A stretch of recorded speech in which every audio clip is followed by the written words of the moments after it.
Welcome back to The Great Expanse by JohnBat426 here on YouTube. It's a pleasure to come before you guys and bring you these videos. This is my therapy session. No, I don't speak to a professional. No, I'm not a professional. But it's good to just get things off my chest as far as superhero, comic book related things are concerned. Yeah.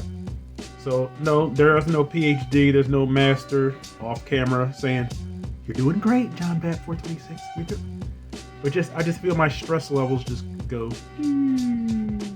when I talk about these sort of things. It allows me to vent. All right. And let's do the one breath challenge, shall we? If you like the videos that you've seen thus far, hit the like button. If not, hit the dislike button. Share these videos with other people that you know that like comic book related stuff as much as you do. Subscribe to the channel. Hit that bell. Nope, not gonna make it.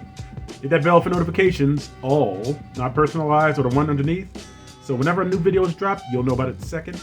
I'll know about it twice. I lost my title. I don't have the one breath challenge championship anymore, but I'll get it back.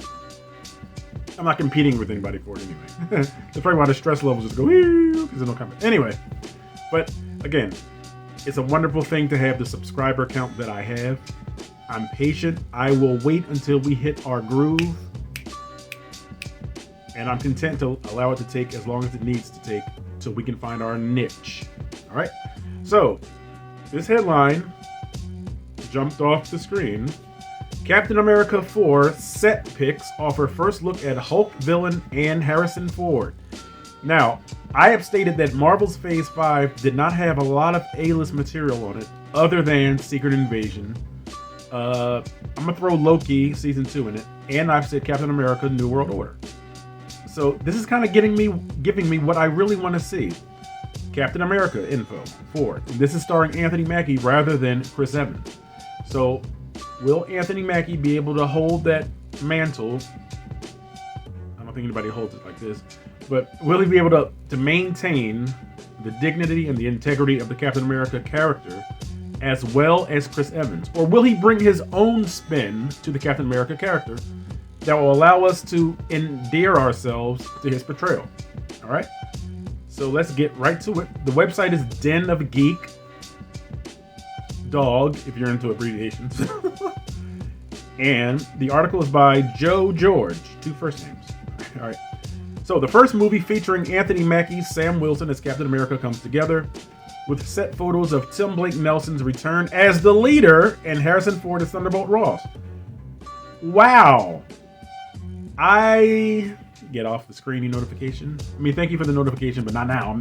I'm busy here. Stress. No, I'm kidding. I did not know that the leader was coming back. This is news to me, and this is great. Here's a pic of Anthony Mackie in his Captain America uniform, which I thought looked very nice. I hear a lot of people ragging it on different sites, but I like the way he looked in the finale of Falcon and the Winter Soldier. I'm still getting over the fact that the leader is coming back. Last time we saw his character, Tim Blake Nelson, was in The Incredible Hulk, which was more of a Universal Pictures Marvel film. You know what I mean? Because I did a video about how the MCU does not have full rights to the Microverse, to Namor, and to The Incredible Hulk.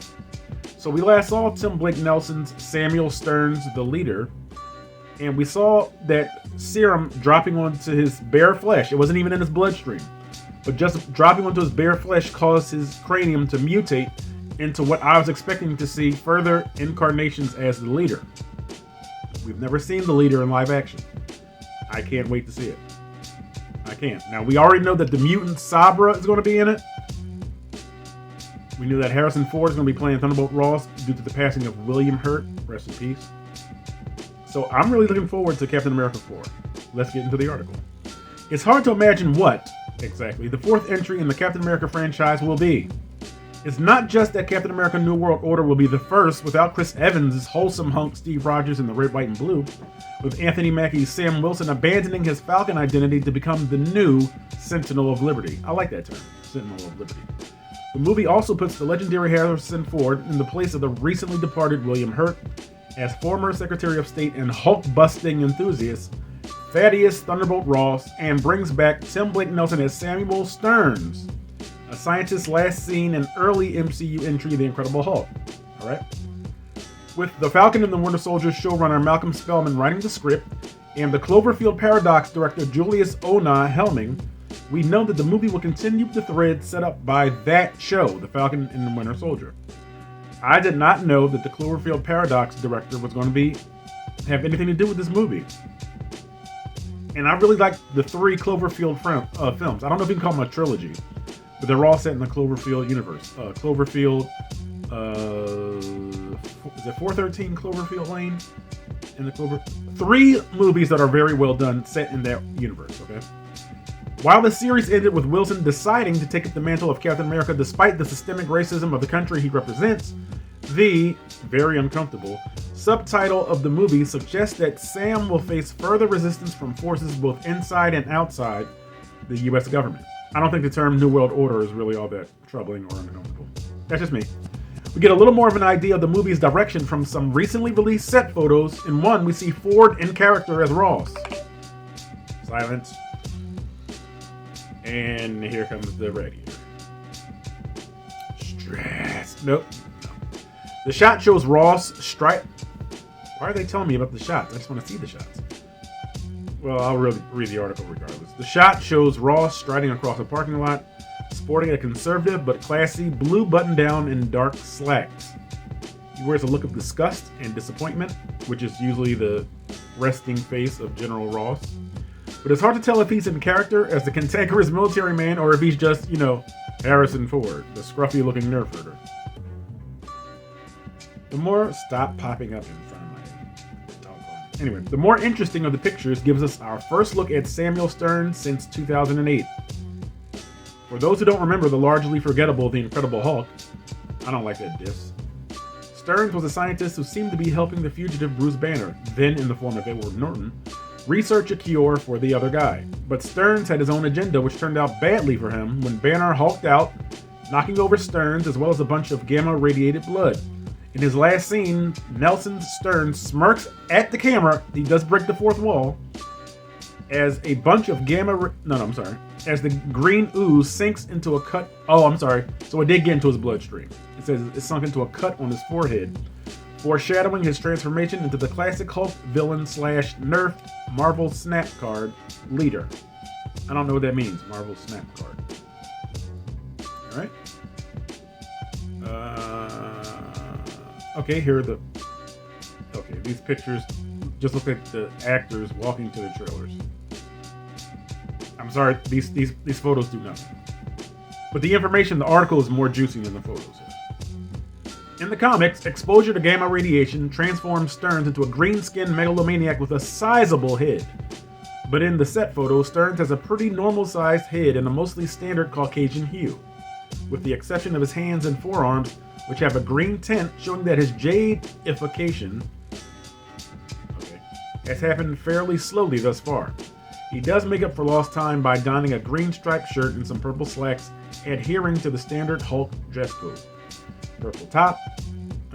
Green top, purple bottom, okay? At this point, we still don't know much about how these elements will play out in the movie. The appearance of a gamma-radiated character hints that Ross will follow his comic book counterpart and become the Red Hulk, especially if the notoriously grouchy Ford got used to wearing CGI dots while shooting Indiana Jones in the Dial of Destiny. But what does this have to do with the titular New World Order? And how does Sam Wilson figure in? We probably won't know those answers until Captain America New World Order hits theaters in 2024. I think we'll have a better hint with a trailer. Alright? Live at home and... Sorry. That's the end of the article. I'm going to go back up to these pictures and see. Okay, I will have to show these pictures now. So, Harrison Ford's General Ross pictures aren't really much to write home about. But I do see what they're talking about as far as Tim Blake Nelson's Samuel Stern's leader character. Because his wrists and hands and half of his forearms are discolored, as you can see in the picture. And I ordinarily wouldn't have noticed this. Because again, you're not looking for a discoloration in the leader. You're looking for a massive cranium. Now, the author of this article was very nice saying a sizable head. This man makes Megamind look like who's known for having a small cranium? I can't think of the character. Beetlejuice. Remember when that voodoo person sprinkled the stuff on his head and his head shrunk? But yeah, those pictures don't do much but show his discolored hands and wrists. I like the photo of Anthony Mackie as Sam Wilson, as Captain America, better than the other two photos. But again, the article is the meat of the article, which I like. It's better than pictures. Okay, so I'm just very excited because the Incredible Hulk is one of my favorite superheroes. Period.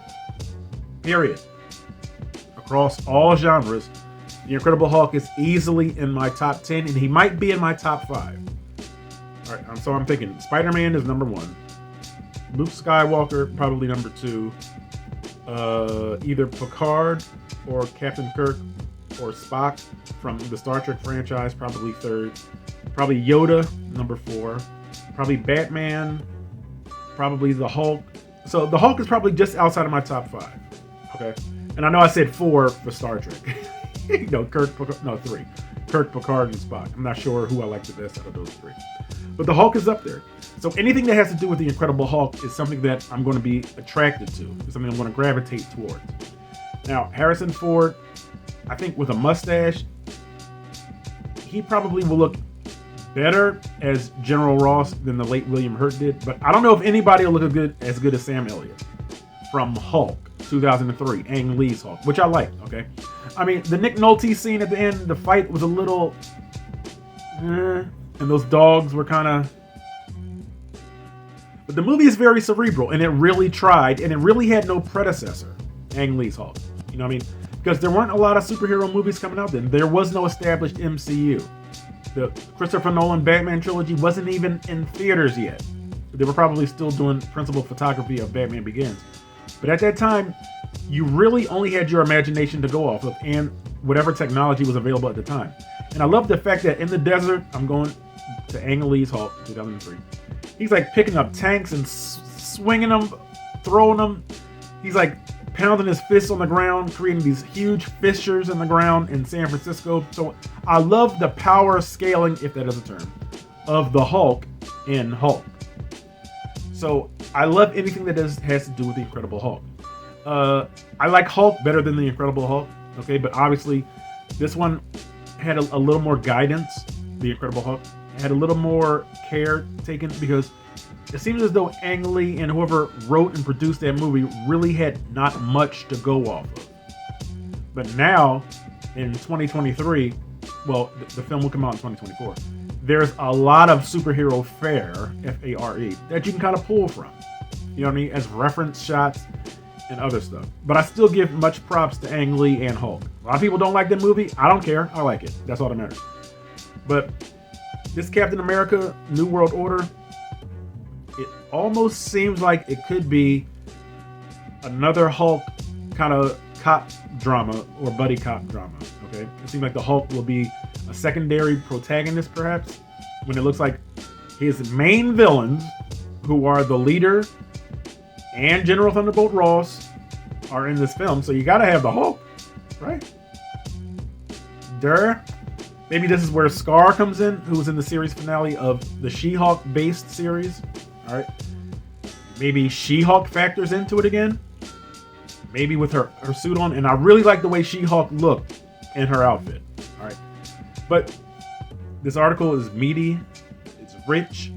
I'm going to chew the meat, pause, and spit out the bones, pause. That's a phrase. All right. But if you've liked this article, if you like my reaction, my feedback on the article, hit the like button. Share this video with other people that you know that like comic book related stuff as much as you do. All right.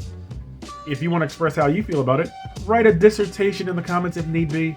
David Brent, please let them know where their comments go. Can they see you, Dave? Yeah. Okay, he was pointing. There. All right.